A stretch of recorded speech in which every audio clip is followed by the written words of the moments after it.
So I put together like a little PowerPoint, like Google Slides of just the basics of composition and lighting. So it's not too long, but after this, it nails down like the fundamentals of photography. So I think it'll be super useful. So I hope you can all see. Okay. So these are the photography basics, or my photography basics that kind of like, that were really just like the core fundamental ideas. So today I'll be going over the basics of photography, and this little like put together of photos right here is like a little bit of my, like, I think my favorite photos. And this was put together for National Art Honor Society, that we were going to have like a whole gallery and in the school, but now it moved to online. So they had like a whole art show with just different people, different art mediums, and it was all online. So that was pretty cool. So like this is just the basics to that. So I'm gonna go first the difference between like a DSLR camera and a regular phone camera. So the DSLR, which is this type of camera,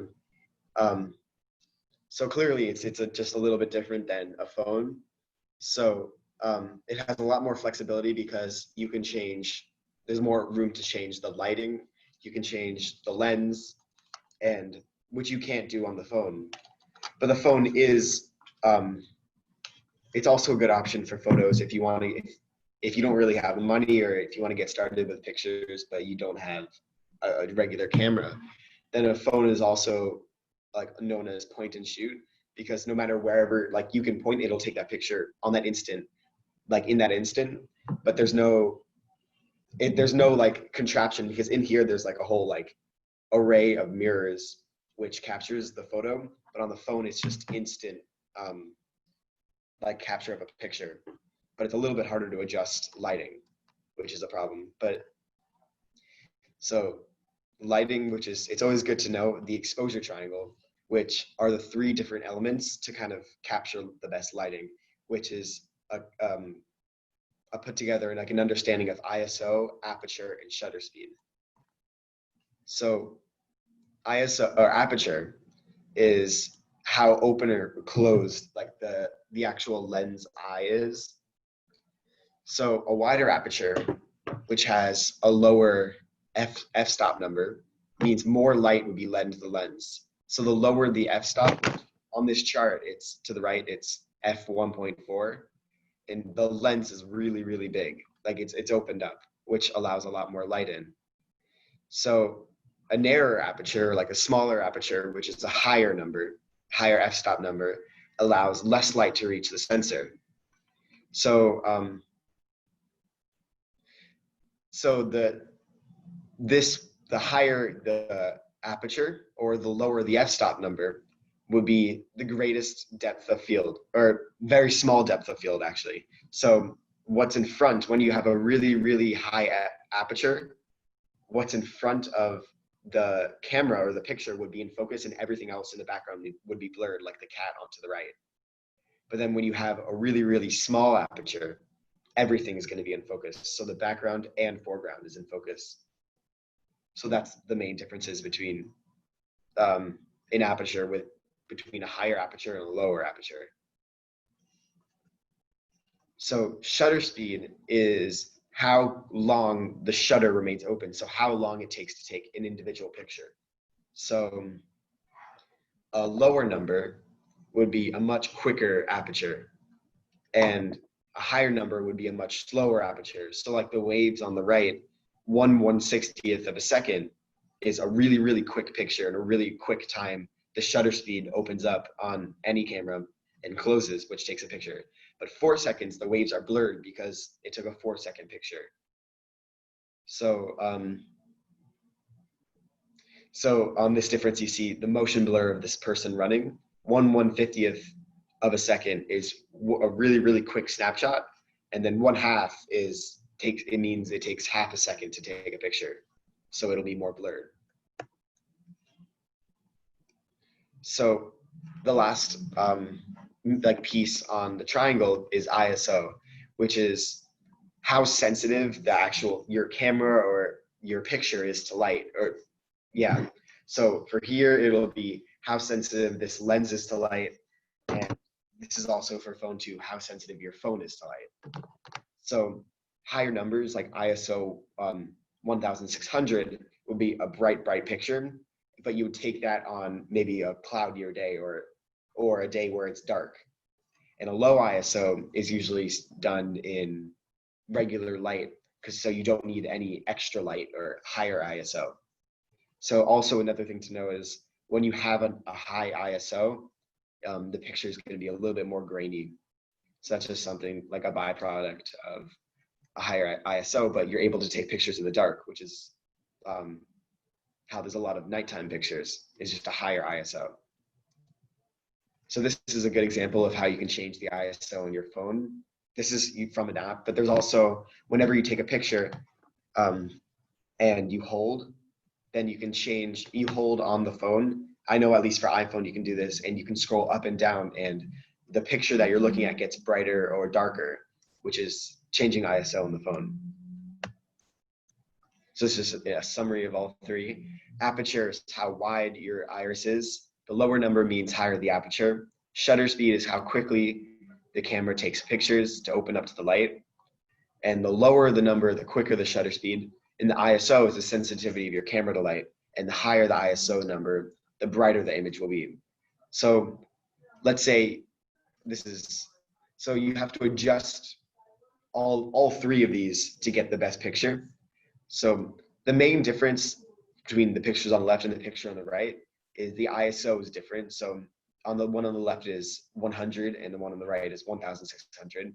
And that makes up, that changed because the shutter speed changed.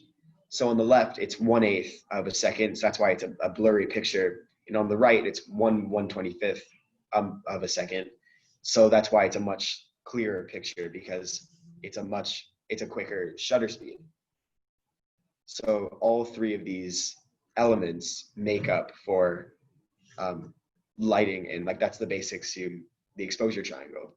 So yeah. So now we're going to go over composition, which is just as important as lighting, and it's a whole balance to get the best picture. So the one thing to really know about composition is something called the rule of thirds. So the idea of this is to break your picture down into a grid or like areas of 3 on each side. So it'll be 2 lines which break up your picture, and you can have this on the phone, or you can have this grid on just a regular DSLR camera. So this is kind of like a guideline for the viewer or the viewer's eyes. So whoever's looking at your picture will look in certain areas which correlates to the rule of thirds. So if a picture is right in the center, then the eye, like studies have shown that people's eyes don't go to the center first, they veer off more to the side.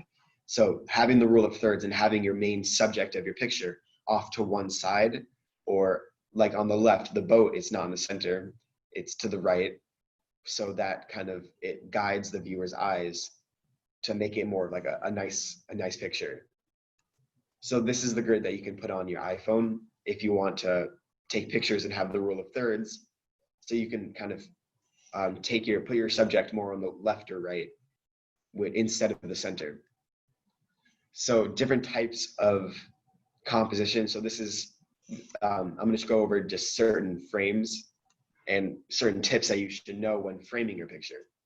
So it's just best to focus on the subject and not the foreground or background, because the viewer's eyes will go to the most in focus area of the image first.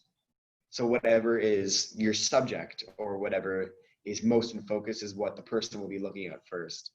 So it's not good to have too much background or in foreground in the front, because that can confuse the viewer of kind of what they're supposed to be looking at if there's too much going on.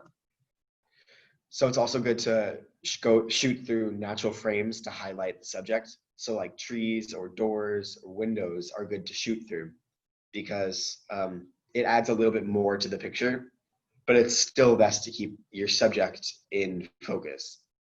So last thing is to make sure that the thing being used in your frame isn't overly bright. And now this kind of goes more into the lighting part of the PowerPoint, but it's not good if one part of the picture is super, super bright and the subject is darker, because then that confuses the viewer and they're not probably not sure where to look in the picture if one part's bright or one part's too dark. So you don't want that to stand out if you don't want it to stand out. So now certain types of framing, this is geometric frames where you used architecture or some shapes in your frame to kind of to add an element to your photo. So this is geometric frame. Natural frames are trees. So you have the tree on the left and the tree on the right. They're more in the foreground. And the main subject of the focus of this picture is definitely on the house, but there is not too much, but a lot in the foreground and background, which also help. And everything's in focus. And also a good thing about this picture is the house is a little bit of a different color, so it stands out. So the viewer knows what to look at first. This is a great picture for composition because you have the car to the bottom right, which is in frame, and then which is a good frame because you have certain shapes and the lines of the car, and it's in the front, but it doesn't confuse the viewer because these people standing are also correlated with the rule of thirds, so they're not directly centered. They're also a little bit off to the side. So first you look at the people, then you look at the car, and this is a good picture because it kind of guides your eye of where you're supposed to be looking. And that's my PowerPoint.